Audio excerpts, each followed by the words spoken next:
Hello, it is I, one half of Pink June aka Editor Kara. And today I am doing something I have wanted to do for a long time. Now we have to put a disclaimer because I don't want 12-year-olds in my comments saying that I am an auntie when that is not the case. I love K-pop and many groups, but I do have some unpopular opinions that I want to share with the world. You don't have to agree, but please respect me for them. Okay, let's get on with this hose. Number 1. I don't like blinks. I'm not going to say I don't like every individual blink because some of them are good people. I do have some friends who are blinks and I myself used to consider myself a blink, but as I delved into the fandom and it became bigger, I realized the fandom as a whole is incredibly toxic. They hated on other groups, and their fans, and even the girls they stand. Now armies used to be considered incredibly awful as well, but we were intellectuals and did some spring cleaning and got almost all of the toxicity out. Now I honestly feel bad for Blackpink because I know the girls would hate to see how their fandom is acting. But I don't think this fandom will ever change, and I feel especially bad for the good blinks out there for being generalized. But now my judgment on blinks is basically all bad, and if someone tells me they are a blink, it's sad to say this, but I run. Why are you running? Why are you running? Number 2. Using culture as a concept is not okay. Look, I don't really know anyone besides Idol who does this, but this also counts as idols using black culture in a fashion sense. And if black fans are offended, they are allowed to be, and if any other race is offended because a K-pop idol has used their culture as an aesthetic, they are allowed to be. Your favs are wrong sometimes, so get over it. And hopefully these idols learn from their mistakes. This leads me into number 3. Mamamoo is not problematic. I'll admit, they did do some problematic things in the past, but they have apologized and learned, and if you still dislike them then that's fine, but don't actively hate on the only idols that tried to redeem themselves. If they are going to get hate either way, then what's the point of giving you your apology? Number 4. I'm glad Preston disbanded. Before you attack me in the comments, hear me out. Pledis is an evil company and those girls deserve better. Even if they don't debut again, at least they are free to live their lives. However, I do admit the girls deserved 100% better, and to see all of that amazing talent go to waste sucks, but in the end I'm glad they are away from Pledis. Number 5.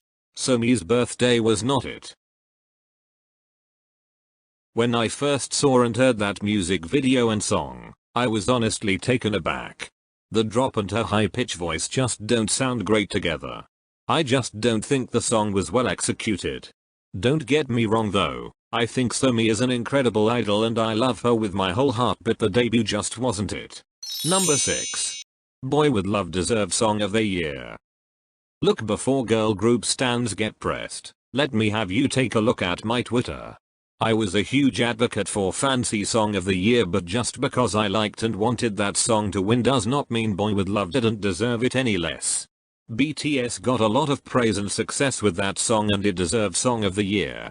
Even though you're mad to see it happen, BTS won again, but in my mind Fancy will be that song for me, and that's a completely okay opinion to have. But that's just it, our opinion. Number 7.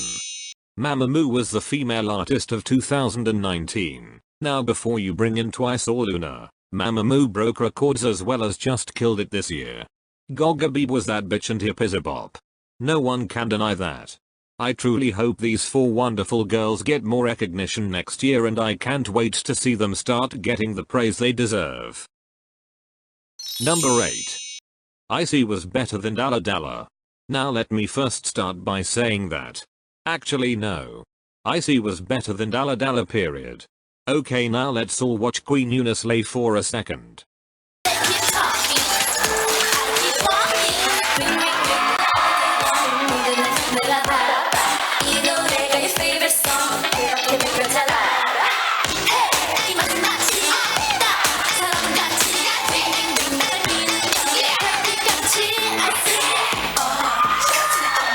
I could literally watch that fancam all day every day and you would never hear me complain. Okay, next. Actually, I'll be right back. Red Velvet just dropped Psycho and I wanna see that legendary bop. Update. I am back and that was beautiful and I could literally sit here and tell you why that was the best 3 minutes of my life 4 hours, but I have more unpopular opinions. So let's go host. Number 9. SM needs to implement mandatory therapy for each idol or a program that is similar to that. Now, this is a touchy subject, but a few idols, Jonghyun from Shinee and Sully from FX, have taken their own lives. This is really saddening because they were so young and had such a bright future, but the K-pop industry more or less destroyed them.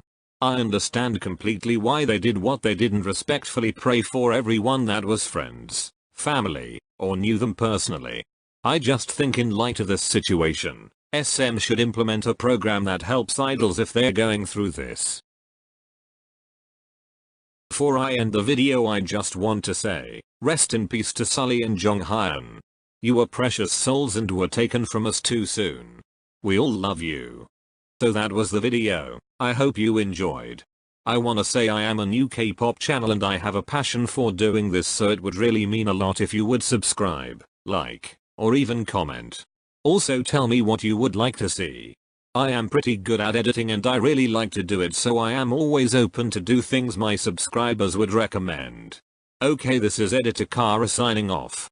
Thank you for watching, goodbye. God, I am annoying.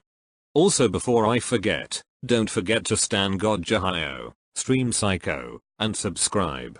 Okay, I am really leaving now, like we are playing the outro and everything.